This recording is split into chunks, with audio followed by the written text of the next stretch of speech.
Assalamualaikum warahmatullahi wabarakatuh. Nama saya Fauzia Utami dari kelas C5, NPM 101201141.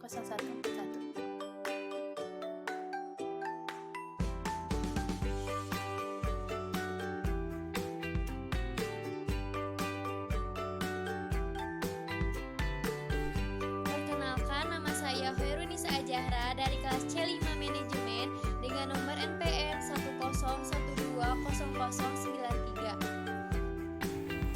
Perkenalkan, nama saya Yestudy Junita dengan NPM 101201228 dari kelas C5 Manajemen. Perkenalkan, nama saya Rizma Nurdusminati dari kelas C5 Manajemen dengan nomor pokok mahasiswa 1012013.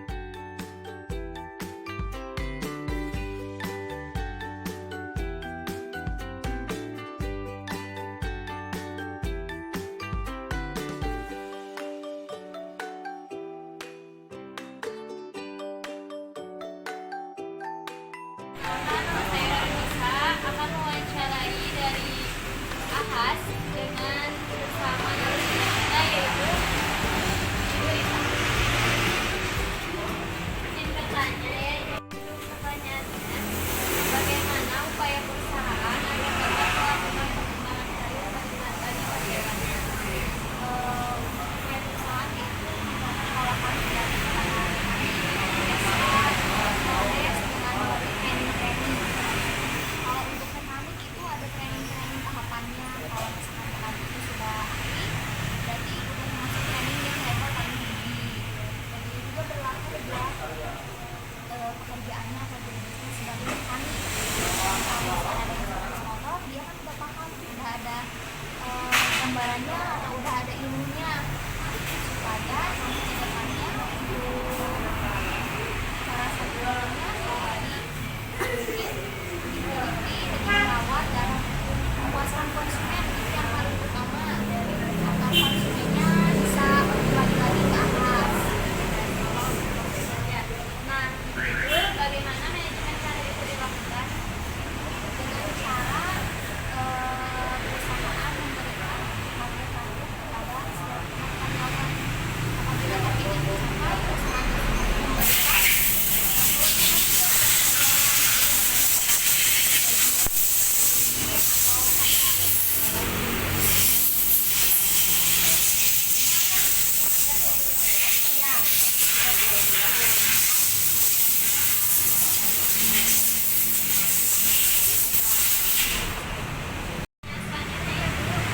menjelaskan perbedaan perencanaan karir di tingkat perusahaan dan perencanaan karir di beberapa perusahaan melakukan karyawan dengan cara melakukan standarisasinya sesuai NOS atau yang diarahkan oleh Daya. Karena kan kita mengikuti SOP Dayanya. SOP Dayanya seperti kayak pelayanannya, mungkin kayak aspek kualitas spare part-nya itu yang harus yang asli dan benar. Terus juga kayak sistem data-datanya harus yang asli dan benar. Selanjutnya ya Teh, jelaskan 5 syarat perencanaan karir pegawai.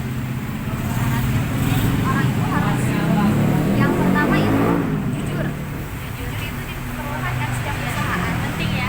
Iya. Kedua itu disiplin.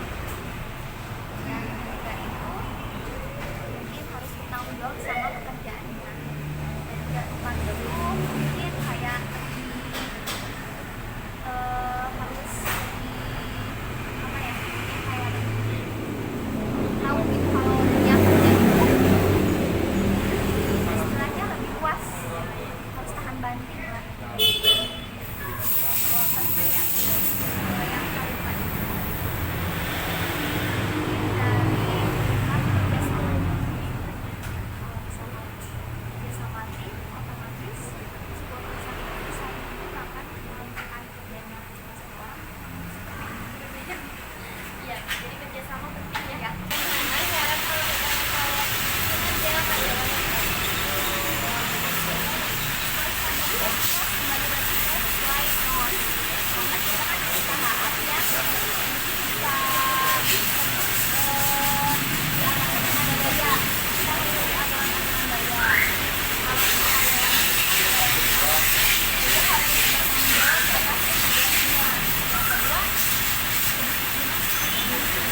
apa ya, yang karyawan yang belum dapat pekerjaan kita tidak memandang pendidikan, segi pendidikan. Nah di sini kita mau lulusan SMP, SMA kita menerima untuk mengurangi karyawan yang belum dapat pekerjaan gitu.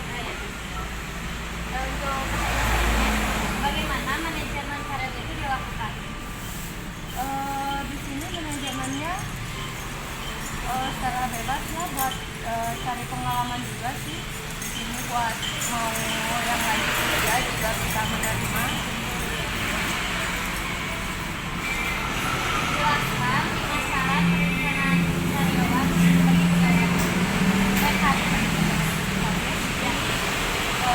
Satu mungkin dari pengalamannya ya, keduanya biar dapat ilmu juga, ketiga buat mana yang udah sukses atau bola bisa buka bisnis. Keempatnya kita juga saling menukar ilmu lah,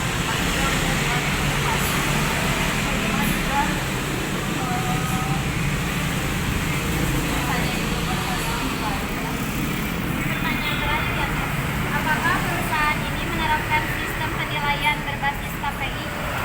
KPI ya, yang dimaksud KPI KPI itu Key Performance Indicator. Key Performance Indicator. Menerapkan tidak? ini pasti menerapkan. Saya kan sudah PT juga, cuman buat KPI itu mungkin bagian dari pusatnya atau perkantorannya gitu.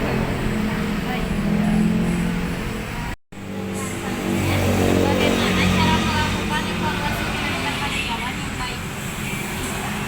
Bagaimana cara evaluasi kinerja pegawai yang baik? Oh, ini ada SOP-nya ya, kayak tempat teknisnya. Jadi setiap malam, setiap closing kita kerja pasti ada evaluasinya. Gitu. Kekurangannya kita apa? Jadi ada kerjasamanya setiap harinya.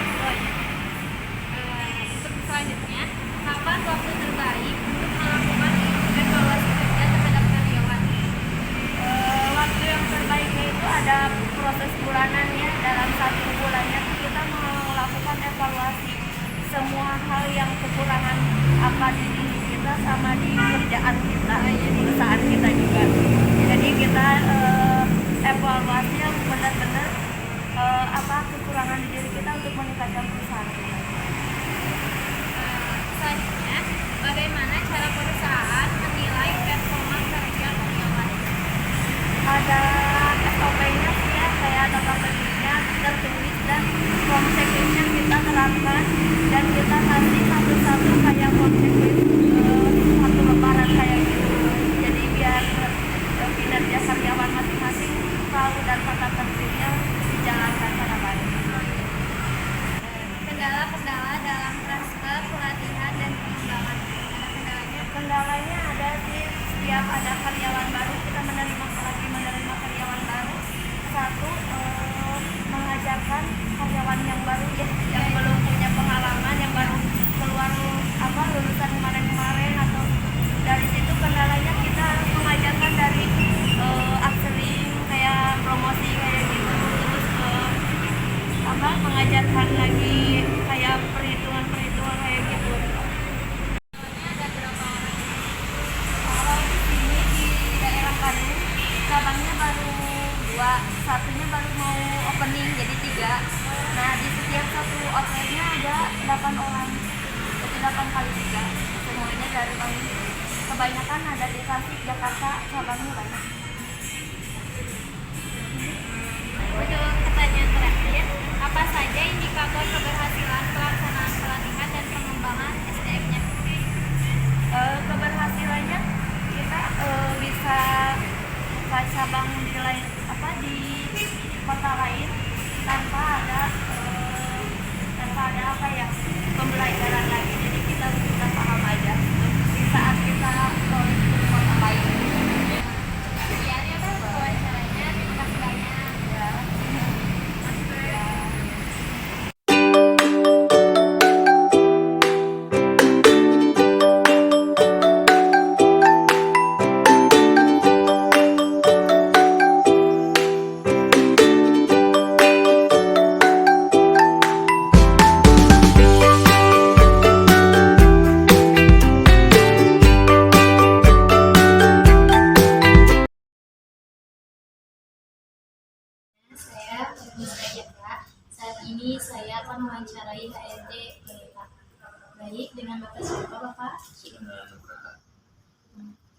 Saat ini saya izin mewawancarai Bapak untuk memenuhi tugas ujian akhir semester.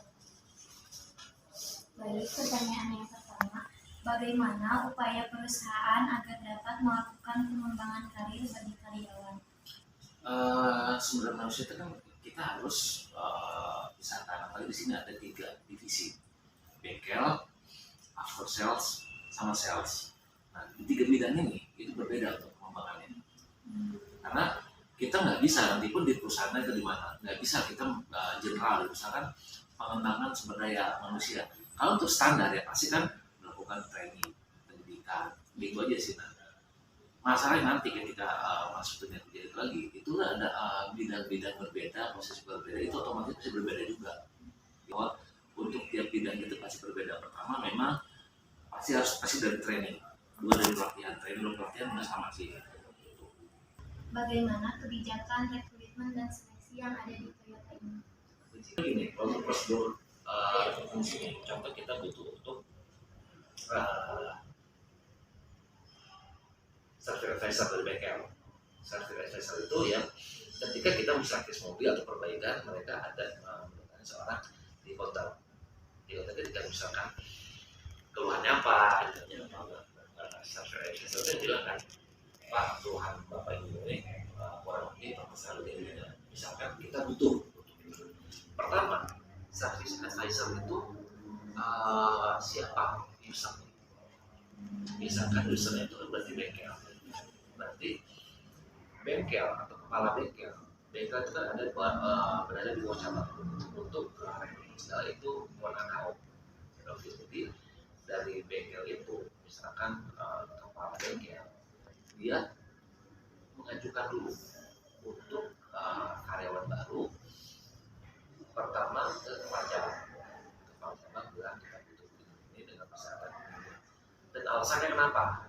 Misalkan ketika alasan kita pelanggan sudah mulai banyak, terus kita kekurangan orang, itu harus dengan parameternya. Maksudnya dalam 3 bulan kebelakang ini customer kita udah berapa? Dari situ mereka naik ke atas ke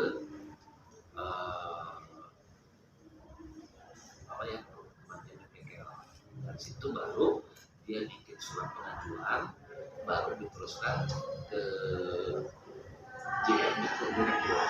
Setelah JM Direktur oke, baru terus ke HRD. HRD kita minta spesifikasi seperti apa, pendidikan seperti apa. Setelah data-data saya butuhkan cukup, baru saya buka lowongan di job portal, misalkan di karir.com atau section grup cari kerja. Dari situ kita screening dari mulai kita lihat CV. Misalkan yang masuk itu 180 itu nggak mungkin kita panggil semua. Kenapa nggak mungkin? Pertama, bisa jadi persyaratan minimal mereka tidak masuk. Contoh, kita butuh untuk S1 dan minimal pengalaman 1 tahun. Dia SMA, bisa jadi tidak masuk. Kedua, misalkan untuk auditor, kita minta itu dari ketik dan setahun 10 pernah sebagai auditor. Nah, dia dari SMK, ya jurusannya ya tidak bisa menyambung, itu kompetisi buat. Dari yang jurusannya sesuai, kita lihat lagi dari CV itu apakah pengalaman atau cara penulisan dia bagus nggak? Kenapa saya bilang bagus atau enggak? CV itu sebetulnya yang disampaikan diri kita itu istilahnya menjual diri kita melalui CV. Ketika CV kita acak itu otomatis kendala dalam transfer pelatihan dalam pengembangan. Sebetulnya kendala dalam pengembangan itu pertama yang paling signifikan antara waktu training dengan pekerjaan. Contoh gini, ketika kita ngambil taruh 5 orang finance untuk kita training. Nah, ketika kita ngambil 5 orang untuk training itu otomatis mereka harus meninggalkan pekerjaannya. Nah, siapa yang mau backup? Siapa yang bisa backup? Apalagi ketika misalkan kita nggak bisa backup, nggak mungkin dong misalkan hanya 5 hari kita ngerekrut orang baru, hanya untuk 5 hari, nggak mungkin. Nah, ketika kita alihkan ke rekannya, mereka sudah banyak pekerjaan. Sebetulnya pendalaman pertama itu antara waktu dengan peak time apa? Bisa jadi misalkan simpelnya ya udah peak time ngambil training jangan saat kerja peak time, tapi ketika training misalkan kita kan di bawah Toyota sama motor, ketika akan datang dan sekian kita nggak mungkin loh karena schedule itu mau nggak mau ya gimana caranya mereka bisa training kerjaan beres. Nah, itu sih kendalanya.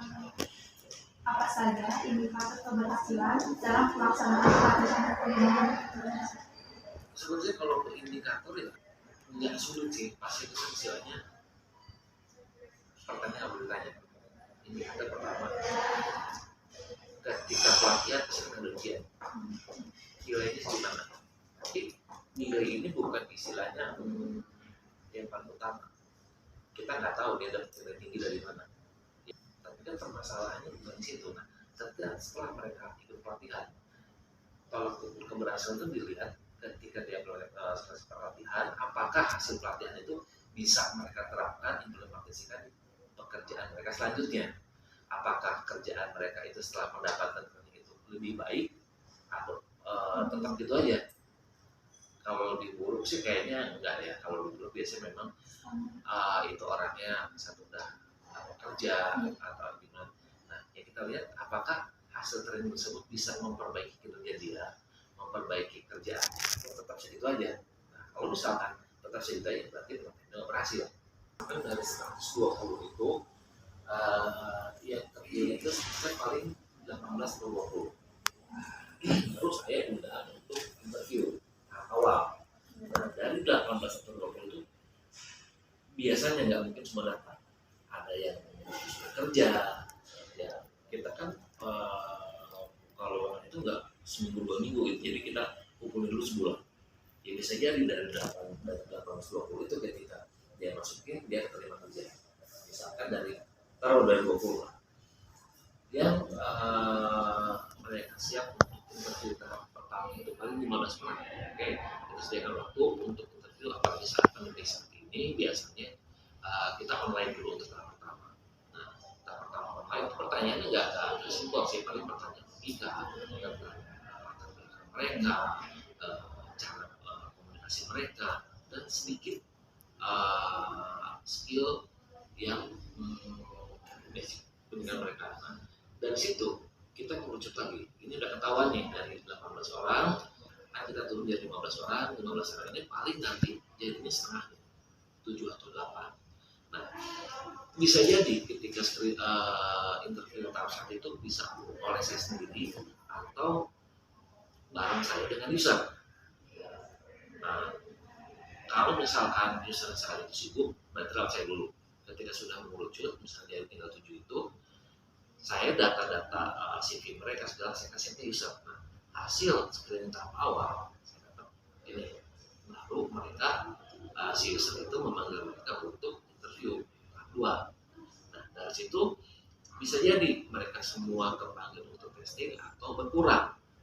Nah, biasanya berkurang 2 atau 3 orang karena tidak sesuai dengan yang user. Setelah dari 7 orang, misalkan yang lolos itu 4 orang, baru saya undang untuk offline datang ke kantor untuk psikotes, tes logika, tes komputer dan tes yang berdasarkan bidang kerja mereka. Nah, setelah tes dari situ keluar hasilnya kan, keluar hasil kita bikin ranking, baru kita kasih manajemen. Bagaimana cara melakukan evaluasi kinerja karyawan? HRD sendiri sebetulnya tidak bisa langsung mengevaluasi. Kenapa? Yang lebih tahu kinerja itu sebetulnya kepala divisi atau supervisor HRD. Karena kalau misalkan HRD, karena pertama di sini banyak divisi.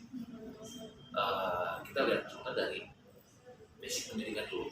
Basic pendidikan HRD itu biasanya SDM, manajemen, psikologi, hukum. Nah, sedangkan yang lain seperti finance, seperti itu mereka basicnya akuntansi seperti itu. Nggak mungkin dong saya bisa tahu kerjaan mereka. Yang saya bisa tahu hanya mungkin kehadiran mereka, terus attitude mereka. Tapi untuk kinerja kita nggak tahu lah. Di mana-mana biasanya untuk penilaian KPI itu dinilai oleh minimal supervisornya. Dari supervisornya diteruskan ke manajer, minimal kepala divisi yang bisa menilai. Setelah dari situ baru dilaporkan ke HR. Nah HR itu baru menilai lagi seperti apa, baru diteruskan ke IM. Dokter, terima kasih banyak ya. Atas ilmunya. Oh, amat tuh.